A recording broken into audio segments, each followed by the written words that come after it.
भगवान कृष्ण ने अपने ही पुत्र को क्यों दिया था कोढ़ी होने का श्राप? बड़ी रोचक है ये कहानी। भगवान कृष्ण से जुड़े ऐसे कई रहस्य हैं जिनके बारे में बहुत कम ही लोग जानते हैं।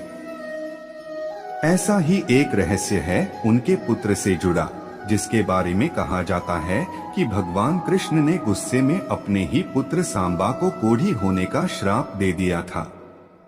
इसके पीछे की कहानी बड़ी ही रोचक है।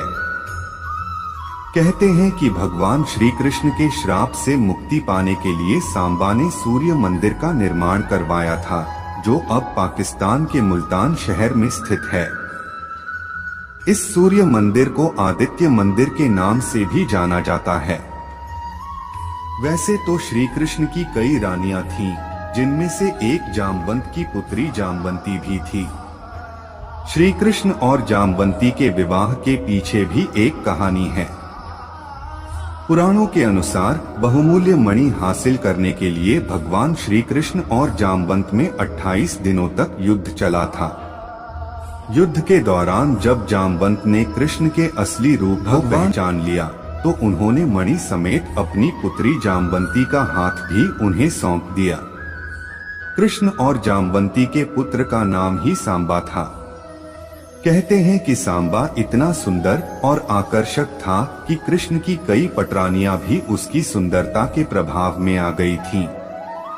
कहते हैं कि सांबा के रूप से प्रभावित होकर एक दिन श्री कृष्ण की एक रानी ने सांबा की पत्नी का रूप धारण कर उसे आलिंगन में भर लिया, लेकिन ऐसा करते हुए श्री कृष्ण ने उन दोनों को देख लिया। इसी बात से गुस्सा होकर श्री कृष्ण ने सांबा को कोढ़ी हो जाने का श्राप दे दिया। पुराणों के अनुसार महर्षि कटक ने सांबा को कोढ़ से मुक्ति का उपाय बताते हुए सूर्य देव की उपासना करने को कहा। उसके बाद सांबा ने चंद्रभागा नदी के किनारे मित्रवन में सूर्य देव का एक मंदिर बनवाया और 12 सालों तक सूर्य देव की कड़ी तपस्या की।